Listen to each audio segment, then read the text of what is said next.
Hey guys, welcome back to the Elevator Life. What's up, everybody? We're excited today. We're going to be talking about you never end up where you start out. In business, no matter what your first venture is, no matter where you begin, you might make all the plans, everything. You might have a business plan written out.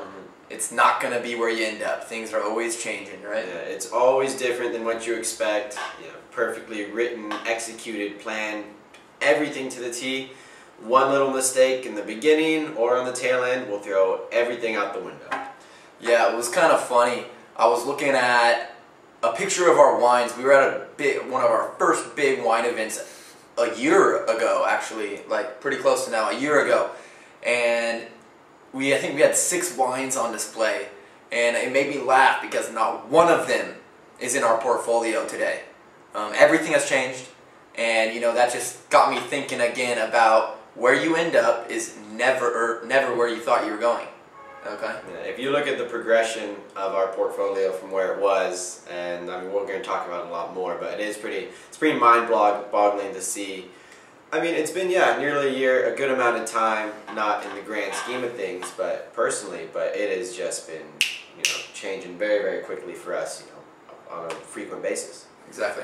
All right, so let's get into it. We're going to talk about our experience, what's changed in our business just over a year, and kind of what it means to businesses in general. It really reminds me of the concept, the book, The Lean Startup, and how that whole thinking goes into your business as an entrepreneur. So let's get into it.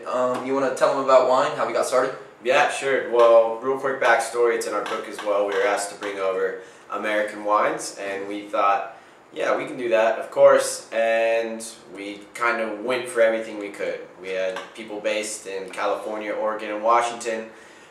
There seemed to be a huge demand for California, as we've talked about in videos before this, so we tried to get a bunch of Napa, a little bit of Oregon, because it was relatively unknown, and then a little more Washington, because they had a little more presence here.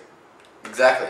It was funny, though, when you're doing your market research, it kind of just happens where, oh, this is working in the market, this is working, this doesn't work. You'll see, we were kind of in between on price points. Everyone was telling us higher price points, they just don't work here. And so we kind of aligned our portfolio with that kind of thinking. Without a lot of market research, we dove in head first. And that's really what we want to point out. Exactly, how he talks about in the Lean Startup. It's all about taking your product and idea and vision for the future and getting into the market. Because you cannot learn anything about the marketplace if you're not in it. You could spend months and months and months and months coming up with this grand old scheme of how it's exactly going to work out. If this happens, you'll do this. If this happens, you'll do this. However, it'll be most effective if you get into the market initially with whatever you have and change accordingly to what the market tells you. What he just said, trial and error basis. Really, we stepped in with what we thought would be price points and moving container loads at a time based off these massive Chinese distributors, and then we come to find out they're not our they're not in our target market. They shouldn't be our target market. They shouldn't be our target market. They don't understand quality America possesses, the majority of them that is. And we originally had meetings with them and we were trying to work through them. So again, trial and error basis, but at least we found out these are not the people we should be pursuing as customers. Exactly. And it was a lot because of our position. You got these huge Chinese importers, and what are they importing? They're importing California wine. And so we were in the market, but we weren't 100% all of our money where we were going. We had test samples into the market, and it was like, okay, let's not compete against them. What's new? What's going to be new in the market? Oh, Oregon and Washington, they're less represented. Okay, a lot of the wineries are looking for representation. We couldn't get the big boys yet.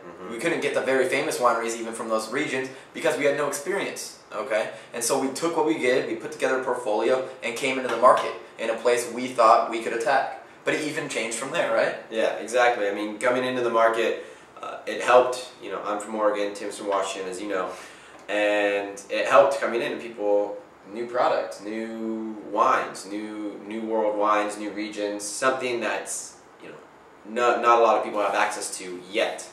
and the whole idea of exclusivity comes back where, oh, I can be one of the few hotels, restaurants, etc. with these products. Okay, then yeah, I definitely want to put these on here. Separates me from the rest.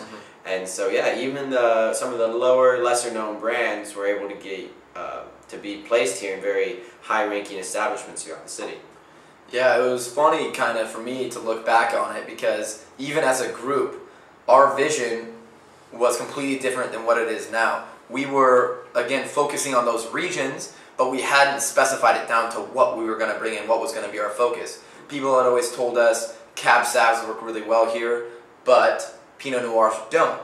Okay, so Oregon is most famous for its Pinot Noirs, and so we were almost in our first few shipments staying away from Pinot Noir. Yeah. However, in the market was turning, and we could see that people were going to be bringing in Pinot Noirs. People wanted Pinot Noirs. It's a fantastic wine. Oregon makes the best of it. Okay, so we almost switched. We have barely any Washington wines now and almost a full portfolio of Pinot Noirs, which is, when you look back on it over a year ago, 100% different than where we were focusing. But instead of us knowing that from the get-go, because we didn't, we let the market tell us where to go, where we should focus, where is the need in the marketplace. Yeah, I mean, we even had conversations before about, you know, you can't bring over more than a couple Pinots, or you can't bring over more than one Pinot, because Merlot and Cab Sav, you know, are the best for the Chinese consumer. But those aren't those consumers, the majority of those consumers aren't who we're going after. So yeah, it's literally pulled like a 180, and you know, again, with these small brands that we test and we're successful with, then come the big boys who want us to be their representation in mainland China. And that's a good thing, guys, about starting in the beginning, even if your product isn't completely finished, getting it into the marketplace and letting the customers' feedback determine where you're going to go. Okay? Keeping it along those lines, we started with, you know, the lesser known portfolio. However, in the next year, as the Pinot Noir market has started to develop, the big Pinot Noir developer wineries, now they went into China. Yeah. They wouldn't have given us a time of day if we weren't in China. Yeah, last year, if we approached them, they didn't give us a time of day. However, just because we got into the market when we did, we were one of the first ones. We tested the market. Now we kind of know the market trends and we have experience here. They come to us to get into the market. Yeah. It's all because instead of coming out with this massive plan and how it's all going to work, we just dove into the marketplace and let the market determine where we were going. I have to say, it's pretty funny, you know, filling out those email inquiries last year and no response from a lot of wineries, to being hosted at their wineries privately for meals and them trying to, you know, wine and dine us rather than us giving our pitch to them. You know, it's quite a funny role reversal, but it's understanding. We had to jump in, test it. We were successful, and you know, they recognize an opportunity, a good opportunity, when they see it in us. Yeah.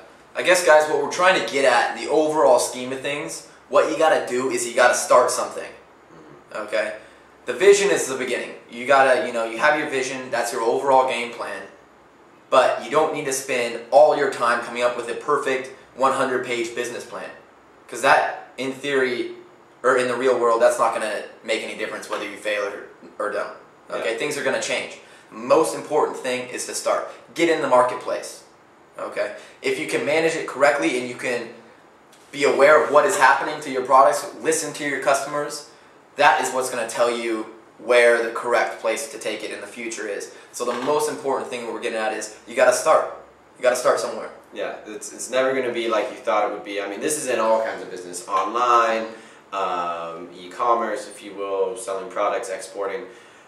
You have to see how you do initially. Either they're going to love it and you continue, they're going to hate it, or it's going to be mediocre response and you figure out how to make it a great response. But there's going to be no feedback until you do something. Exactly. You can't learn what works without doing something, right? Exactly. So just do it. Yeah, the market will teach you what works, what it needs, and what it doesn't need. Exactly. If you're not in the market, you can't go anywhere. All right, guys. That's enough for me. What about you? That's exactly it. Get in there, try, and work hard. All right, guys. Have an awesome